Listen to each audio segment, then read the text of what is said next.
Hey, what's going on, everybody? This is L.A. Williams, the Millionaire Car Salesman Podcast, and I wanted to start this off giving you guys a quick disclaimer because we're actually not at the comfy home studio doing this podcast. This one was out in the field, man. If you know anything about us, we were at the Internet Sales 20 group in Nashville. If you weren't there, I don't know what to tell you because it was crazy. But we were able to get our guest in a room by himself. Relatively quiet, but some of the audio is just a little ducked down, so you gotta pay very close attention to what we're saying. But I hope everybody enjoys the podcast. It's gonna be great. Thanks. Welcome to the Millionaire Car Salesman Podcast, the #1 resource for automotive sales professionals, managers, and owners to learn how to make money, accumulate wealth, and to all out ball out in the auto industry. And now your hosts, Sean V. Bradley and L.A. Williams. Hey, what's going on, everybody? This is L.A. Williams, and I'm here on the Millionaire Car Salesman Podcast. And I got my main man, Sean, around here somewhere. Where you at, Sean? Man, I'm in an undisclosed location. Don't worry about it. I'm here, but I'm not here. That's what I'm talking about, man, the millionaire himself. And I'm super excited about the guest we have on the podcast today because I think I really did start off as a fan. The first time I saw him, watched him, LA Dubs blind, by the way. Listen, he was on online talking to Grant Cardone, and he was just so cool and laid back. I said, man, I gotta, research him a little bit more. And come to find out, I got the chance to meet him at his Vegas studios office, right? And man, we spent some time. Sean got a chance to hang out on his podcast, so he's basically returning a favor. And this guy is behind pretty much all the successful people in the world. You want to talk about Damon John, talk about Tony Robbins, talk about Grant Cardone himself. He's provided the software that's allowed these folks to be successful, man. So I met him in Vegas. I heard he's from a little town in Oregon. So let me introduce my main man, Mr. Brad Lea. What's up, Brad? Appreciate it. Thanks for having me, man. I appreciate it. Thanks for being on. So just tell us a little bit about your personal story, where you come from, all that good stuff. Man, I came from a blue-collar family out of the Northwest. Okay. My dad was a mill worker. My mom was a typesetter. Ultimately 4 brothers and sisters just chilling like everybody else in the world. Okay. So how did you become, quote unquote, successful? What is your expertise? Well, now I guess my expertise has developed into a training expert. See, most companies out there think they're training their people, and most of them actually don't even do that. But a lot of times these companies provide training, and I go in and help companies perfect their training and make it effective. Too many companies aren't actually training their people. They just think they are. Imagine going into a doctor's office, getting a shot, and they just squirt it next to your arm. It's not the same thing. They missed. Yeah, they miss it. Absolutely. So tell us something about your expertise that as millionaire car salesmen we should know that we don't know. LA, let me jump in. I want to take it back for a second, though. I want to know, can you define success? Because this is a good question, because success, I think, means something to everybody differently. Mm-hmm. What you think is good money or good quality of life might not be what I do or somebody else's. So I would love to know, what does Brad Lea consider success? Well, that's a great question. My opinion is, because a lot of people ask me what's the key to success, and I don't think there's a key. I think it's a combination. See, and everybody has their own. What I think successful may not be what you think, and vice versa. But to me, success is when you can have so much. And when I say so much, notice I didn't say money, because it's not just money. I think to me, success is when you can give away freely and abundantly. That's what I think success is. When you can give so much because you're not worried about what you need, your cup overfloweth, and now you're helping the rest of the cups fill up. Absolutely. Man, that's huge. LA, what about you? How do you define success for you, LA Williams? For me, it's, the pursuit of a worthy ideal. So because, the person, you could be successful if you intend to be the greatest gas station owner ever, and you're just fighting for that constantly every single day. You're successful to me. No matter what it is that you want to be. If you want to be a great mom and you're focusing on learning how to do that, you're successful to me. So it's the pursuit of the worthy ideal that I believe is success. Well, I'd like to share with you, for me, success is being able to have freedom. Freedom to choose. Freedom, I don't have to go to work today. Freedom to just say, fuck it, I'm gonna turn around and take my kids out of school, jump on an airplane and go to Texas to South by Southwest video game conference. Freedom to be able to help people that need help. Freedom to just not do what you want in an arrogant way, but without restrictions because you don't have the means to do certain things. Right. That to me is success. Yeah. But I want to just acknowledge that we all have different versions of success, and we're all right. And so I want to just give the listeners just that feedback that first, before you chase success, how about define success? What does success mean to you? What does it look like? Because if you can't really define point by point what success is, how are you ever going to achieve it? Yeah. Agreed? Perfect. 100%. Okay. It's 100%. Too many people are out there chasing it, and they don't even know how to define it. Word. LA, come on. Throw some fire No, in that. man, you're absolutely killing it. That's exactly what we need to hear. And so when it comes to being successful, this is the question I was asking is, because you're an expert, training is what you do, right? But some people, there are some things about training that we don't know. And I'm asking you, what are some of those things that we don't know that we should know about training? Well, I think one of the things is training isn't something you did, it's something you do. The constant pursuit to evolve and get better on a regular basis. A lot of people think, I trained, so therefore I'm done. But it's not something that you finish. And if you're wanting to be successful and you don't know that, you better wake up because it never ends. 100%. I definitely understand where you come from. And I hear you talk a lot about the 4 parts of great training. Tell people about that.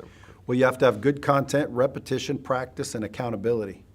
See, most companies, they'll deliver good content, but they'll leave out repetition, which means it doesn't sink in, doesn't change behavior, and then they think it didn't work. Now, if you ask them, did you train? They're like, yeah, we trained, but they didn't. They simply exposed somebody to some information. In order to train, you have to have good content, repetition, practice, and accountability. Look at any athlete. Look at any military. Look at anyone who's actually trained. I mean, imagine going into the gym, picking up a 5-pound weight and doing 1 curl. It's not going to do anything. That's not training. But then you actually go into a gym and train, and you start to develop muscle. You start to develop skills, and you're pushing the limits. Like some people will go in, they'll take a bench press, 145 pounds. They'll do that for a couple weeks, train. Next thing you know, they're at 165, then 195. Then pretty soon someone's like, how'd you do 315? They didn't see all the work that guy put in beforehand. Right. So what I hear you saying. I want to touch on that because, we're playing WWE. Right. Wait to get tagged in, son. I got this one right here. So, Brad, that's so powerful. When I train dealers, I try to correlate automotive sales professional. If you think of, like you mentioned a couple professional, like a professional athlete.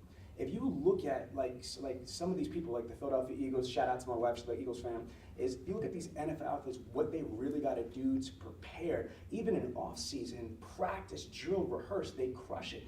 Think of a gold medalist. I want you to visualize, seriously.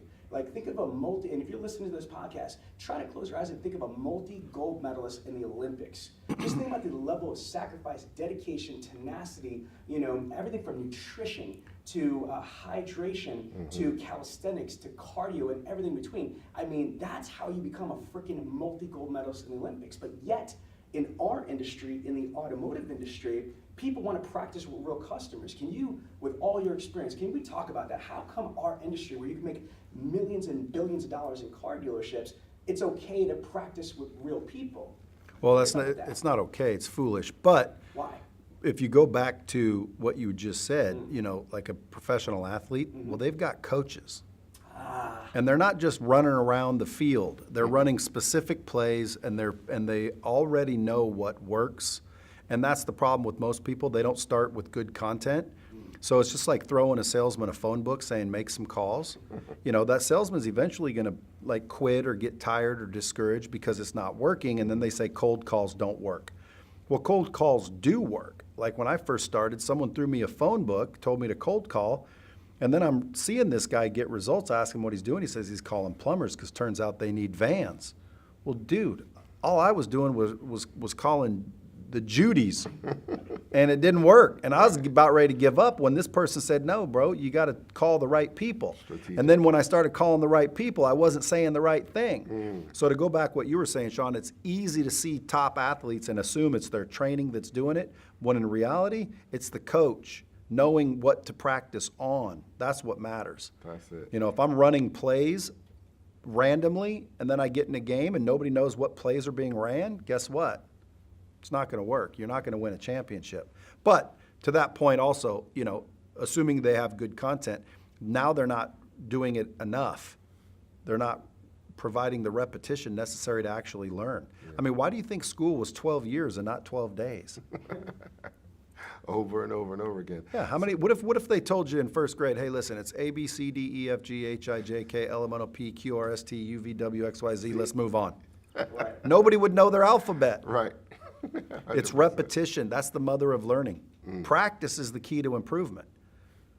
I like Man, you on it. So basically what I hear you saying is you got to have crack training, right? You got to have C, content. You got to have R, repetition. I heard you mention earlier A, accountability, and then P, practice. Yeah, well, you can call it crap or you can call it shit. Okay. You know, shit is specialized high-intensity training, but I love either it. way, I love it. I like those acronyms.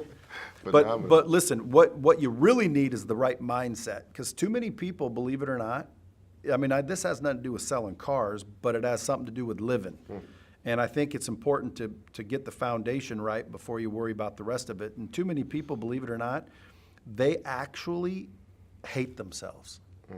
And if you start thinking about that, it starts to get deep, because, like, think about if you had a friend that constantly lied to you, constantly got you in trouble, constantly let you down. How often would you hang out with that person? Not very often. No, you'd kick them to the curb. You'd say, listen, you're not my friend. Right. You don't keep your word. You don't show up. You get me in trouble. You lie to me constantly. You let me down all the time. I'm done. But yet we do that to ourselves all the time. And subconsciously, I think we're listening, but consciously we don't realize it. So we walk around with false bravado when in reality we can't stand ourselves. And then our subconscious mind starts to tell us that we're not worth development. We're not worth learning. We're not worth getting better. We're not worth the money that we can make. And we start to lie to ourselves again. It's like a vicious cycle. So what I would tell anybody in the car business and out of the car business is you have to build a little self-confidence and a little belief in yourself. And it's been years of you lying to yourself. So the number one thing I would tell people, believe it or not, is to forgive yourself. See, now, if a friend of yours that was like that came back to you and first of all apologized, now you might be open to giving them another chance. So you start with apologizing to yourself, as cheesy as that sounds. And then, of course, you don't want to hold a grudge against yourself. So you go ahead and forgive yourself. And then the most important thing you do is do what you say you're going to do no matter what. Because if you hold your commitments and you follow your commitments over time, you actually start to trust yourself. And you actually start to repair that relationship with yourself. And again, I know this sounds cheesy, but it's true. Don't sound cheesy at all. It sounds perfection. Yeah, and then when you start repairing that relationship with yourself, you start to realize, man, I deserve more. Then next thing you know, you're like, I can do this. And then this isn't that hard. And your excuses go away and they start to melt away. And now you're ready to actually start training and learning and developing. But until you love yourself and commit to loving yourself and appreciating yourself and respecting yourself, it's going to be twice as difficult. So I'd always recommend people, repair the relationship with themselves and understand one thing, that they deserve it, and then everything kind of absorbs much easier. Man, that is strong. I have not heard somebody else say those words, even close to that. That makes sense. LA, what are your thoughts on that? I 100% agree, because I'm thinking about, where I came from. I think about my wife. I think about people in my family, man. That's a message that they definitely need to hear. So, well, what's crazy is people don't even realize it. Right. Like, they walk around and they're egotistical. Yeah. They got false bravado. They're bragging. And let's say they found a little success. See, too many people mistake success for potential. You see, just because you're making $1 million or $20 million doesn't mean you should have made $2 billion. Now, if you know me and you had a crystal ball and you know that I should be at $5 billion already, you guys would look at me and go, dude, what's your problem? And I'd be like, what are you talking about? I'm kicking ass. And you'd be like, dude, you're way behind because you're measuring my potential. Don't confuse like potential with success, because it's two different things. And I think when people realize their potential is farther than they think it is, you know, that's when you start to realize, damn, I could be doing more. Right, I want to touch on that because I've talked to some profoundly successful automotive professionals like Ali Reda, Yep. Who sold 202 cars. And he's literally In a month? multimillionaire in 1 month, December 2018. Yeah, that In shows you. days. Now you got the 30-car guy thinking he's all that. I was that Chump person. change. I thought I was the king shit as a 33-car a month guy, you know, back in the day. And there's someone that pulls up 100, 130, 150. Well, you know what they're doing though? What's up? They're leveraging technology. Absolutely. Absolutely. Their CRM. Social media, CRM, all They of have to be. You can't sell 202 cars doing it the old way. No. You have to leverage technology. That individual was smart enough to realize leverage technology. I always say this, there's only going to be two kinds of companies left in the world. Those who use technology or those who make it. So if you don't make it and you don't use it, you might as well just get out of business now because you're heading that way anyway. Blockbuster, Toys R Us, etc. Man. So but what you just said is extremely powerful. What's the next step? If somebody says, you know what, I believe I could fly, I deserve to fly, where do they start? Because that's almost as overwhelming as the actual journey itself is. Yeah. Where do I start? So what's your advice to a automotive sales professional, whether you are a car salesman, car saleswoman, a manager, or even a dealer, you know, that was struggling or wasn't even close to potential, and they heard this, they heard Yeah. your words, and you spoke to them. What do they do first? Well, the answer's different for each one only because it depends on what you're trying to accomplish. If I were a salesperson, Yes. the first thing I would do is find the good content, because like I'd be looking for that guy. What's his name? Ali? Ali, right. Yeah, I'd go emulate what he did. He's been on the podcast. He's been on a podcast. Yeah, but at the end of the day, dude, people listen to people and then they don't do what they yes. do. Like, listen, success leaves clues. It's not difficult. What did he do? Why can't you do it? Rewind that. Repeat that. I wish I had a bomb to drop, man. I mean, that's just boom, boom. That's Repeat that. my podcast. I'm just saying. I'm just hijacking for a minute here. Yeah, but dude, listen, success leaves clues. If someone's doing 200 cars a month, go do what they're doing. I'll bet you'll do the same thing. Or close to it. Yeah, and guess what? If you're not quite as good, don't compare yourself. Prepare yourself. Right. Like, That's- dude, learn. That guy's probably learned something you haven't, said something you didn't. You know, you just have to model and emulate success. If that guy's your goal, go figure out who he is, ask some questions, keep your mouth shut, listen, implement, practice, rehearse, drill, repeat, and pretty soon people will be asking you what you're doing. Yeah, and he talks about it. He talks about seed time harvest. So he's on chapter 20, while most folks are on chapter 2, and so that's why you can't compare the two. Yeah. So, but if they decided, if they really wanted to get to the point where they could sell 200 cars a month, okay, well then if you can do what he did without having to do the trial and error Only- of what he had to do. So only you can if do it you a lot believe it. faster. Yeah. Only if you believe That's it. so funny. That's him and Frank Grinity's first thing. Is they said what stops most 30-car people from going there? They don't think it's possible. I never thought, Brad, when I sold cars, that it was even possible for a salesperson to sell 50, Yeah. 60 cars. I didn't even think it was possible. So if you don't believe that you don't have the proper mindset that we're truly capable of profound greatness, how are we going to ever strive towards it? That was deep. Well, at the end of the day, dude, have you ever heard of the 4-minute mile? Well, before that, there was a 6-minute mile. And before that, there was a 10-minute mile. Yep. And nobody thought 4-minute miles were even possible until the first person did it. And then once people realized, oh, it is possible, then everybody started breaking that 4-minute Right. mile. It's the same thing, like 202 cars in a month, bullshit. Well, if you don't believe it, that's why I said in the beginning, it doesn't matter who says you can't as long as you're not one of them. You have to believe that it's possible. And let me tell you something, I've seen a lot of stuff. Anything's possible. Man, I'm People say, well, you can't fly. Bullshit, that's possible. And the reason why you can't fly is because you think you can't fly. You'll never outperform your belief level. Good friend of mine always says that. You'll never outperform your belief level.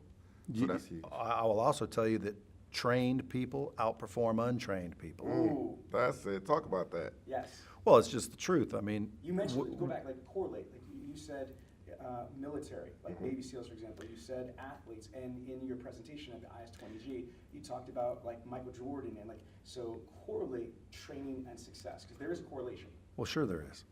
You know, with all the data we have in Lightspeed, because we have millions of users, I get to crunch the data and look at the numbers. And whenever you find somebody that's training the most, you find out that they're the most successful. But the people that actually need the training, they're the ones that refuse to do it, don't want to do it, complain about it. Make excuses. And that's why they're the ones that need it. So it's almost like, look, to get more, you have to do more. Okay? People always say, what's the secret? And I say, do more and get better. Here's how it works. It's simple. Let's say last month you talked to 50 customers and you had a 50% closing ratio, so you sold 25.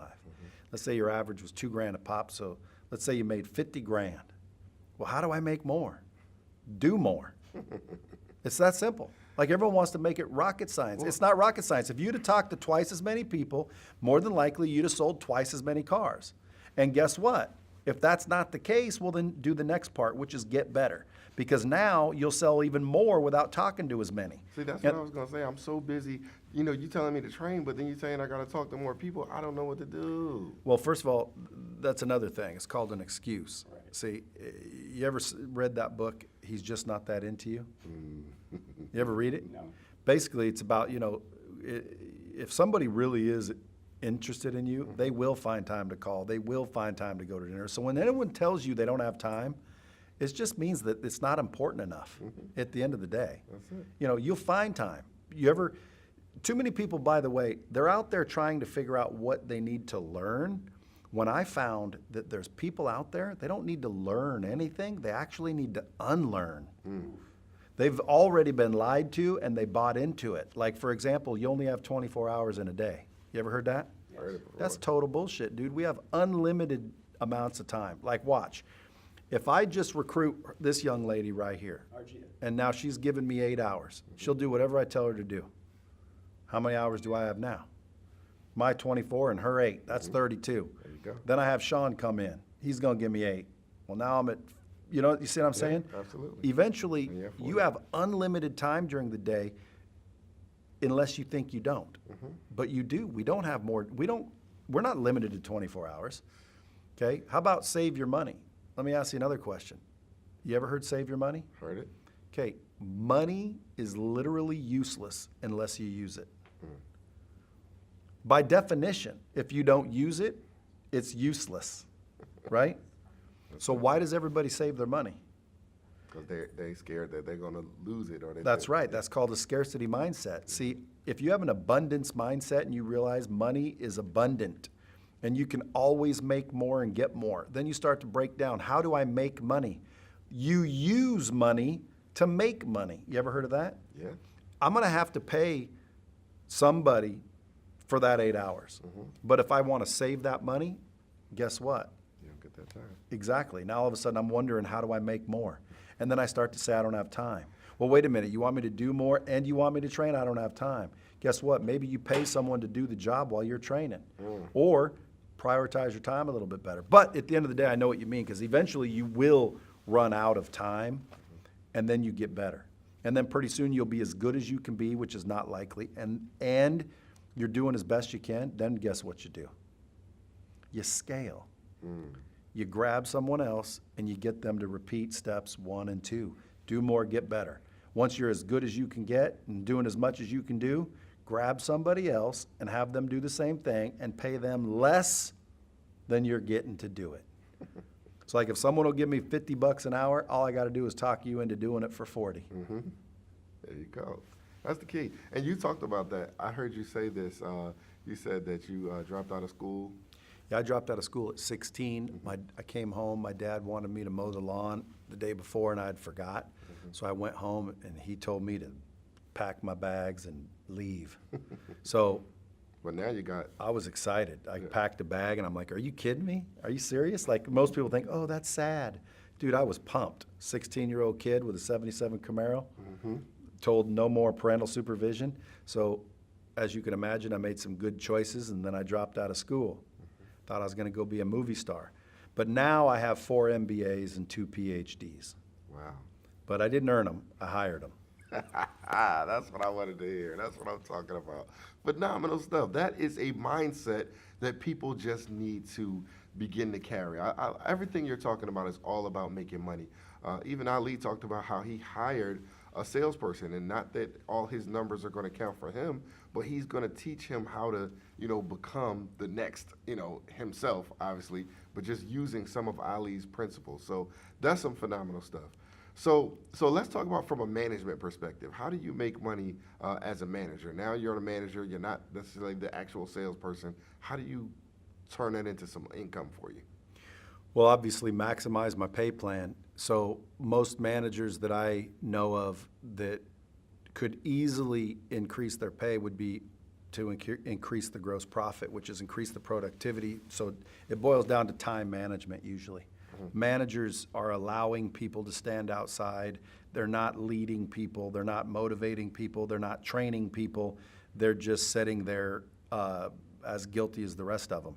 So if I were in a management at a car dealership, the first thing I'd think about is, am I maximizing my time? And mine means my team.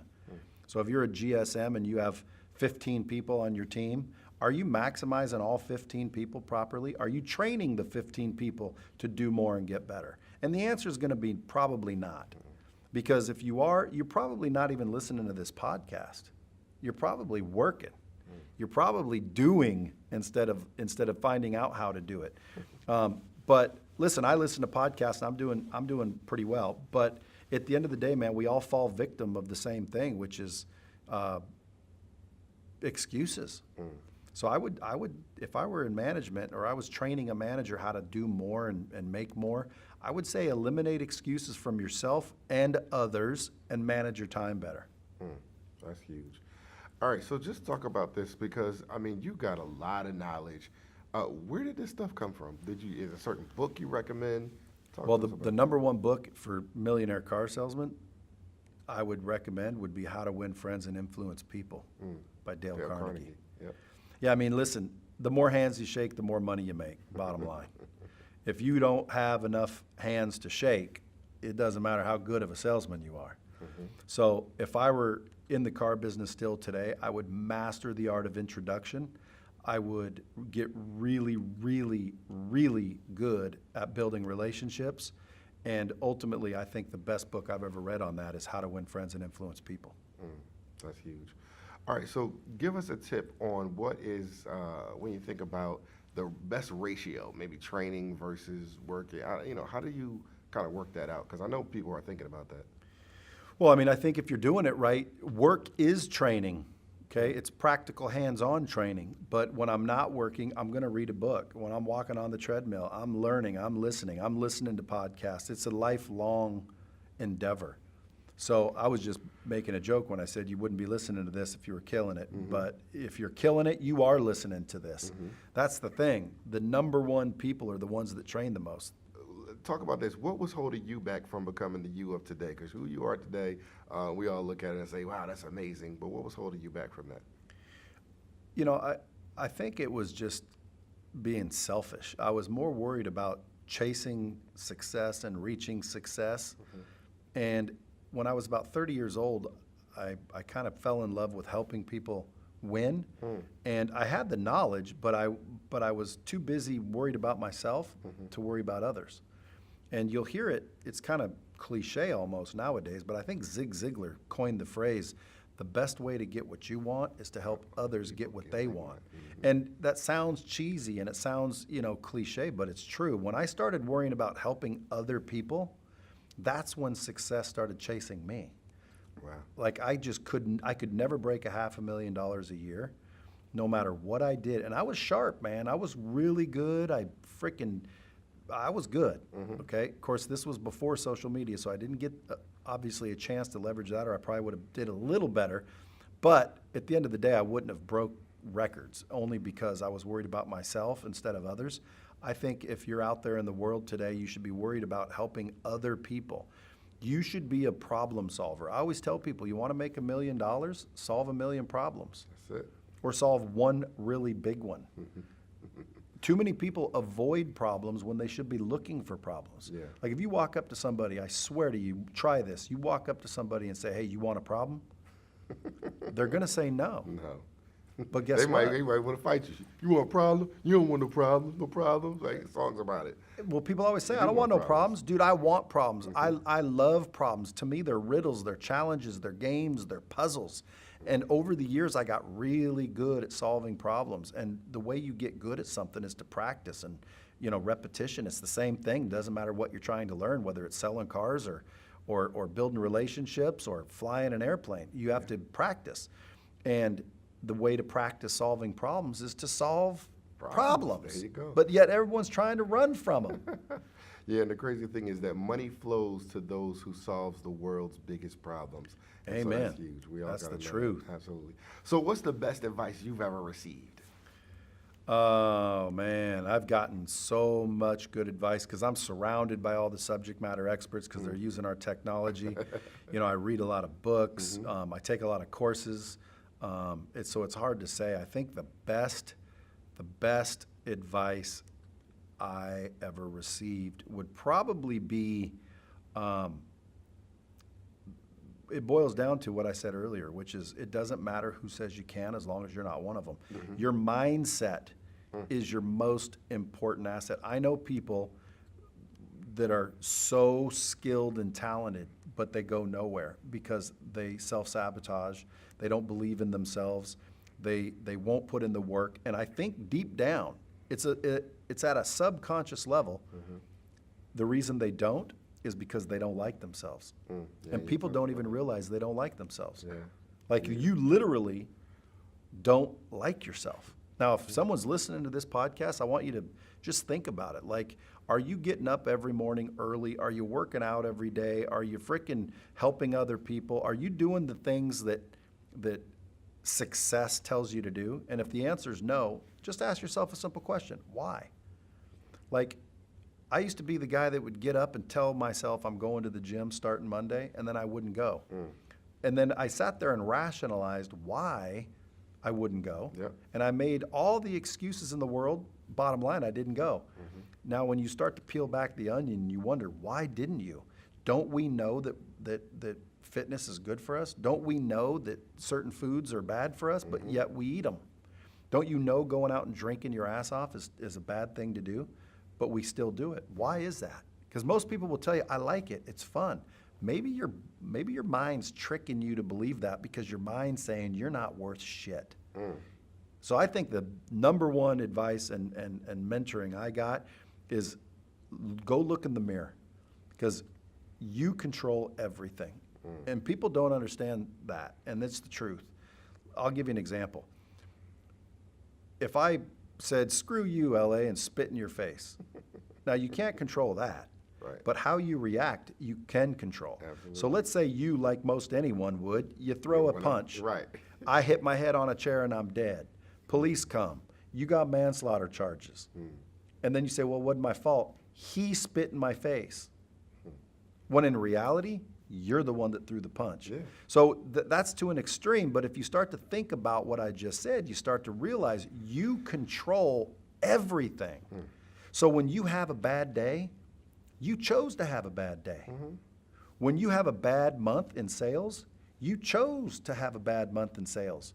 At the end of the day, until you can look in the mirror and hold yourself accountable, you got a lot to learn. And it's the truth, man.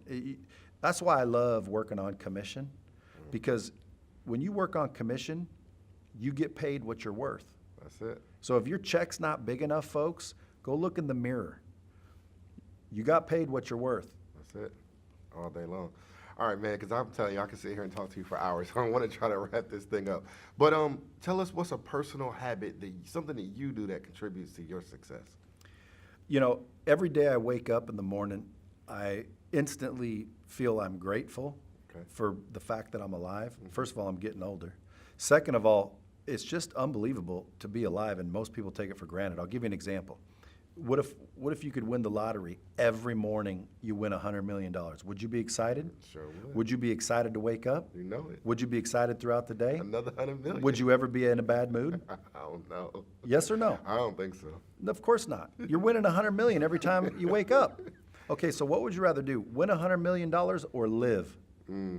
Which You wanna one? Live. You want to live. You'd rather live? Absolutely. Okay, so every morning you wake up, you just got the news that you get another day, but yet we want to go through life all pissed off and worried about stupid shit. On it. Man, I'm excited. So you man. just admitted to yourself that I'd rather live than get $100 million, but yet if I gave you $100 million, you'd be excited all day. You wake up with the news, you get to live, and yet you are not grateful. So I think one of my best habits is That's the best thing I ever heard. well, it's just be grateful, man. Like when I show people how to fix their confidence, because a lot of people they're insecure, they don't have confidence, and so the way I teach them to fix it is number one, wake up grateful. So I show them how to do that, and then number two, realize that you can control everything, right? Because you do control everything. Yeah, and then number three, always keep your word to yourself. It's not so much as important to keep your word to others, even though I highly recommend it. Yeah. More importantly, you need to keep your word to yourself. And too many people are out there lying to themselves, letting themselves down, procrastinating, not developing, not reaching their full potential, not even trying, which is crazy. So, yeah, I would say be grateful. Okay, cool. So is there a certain internet resource or app or something that you use that helps you succeed? Yeah, it's called Google. It's called internet. It's called social media. It's called Audible. It's called iTunes. You know, like information. Yes.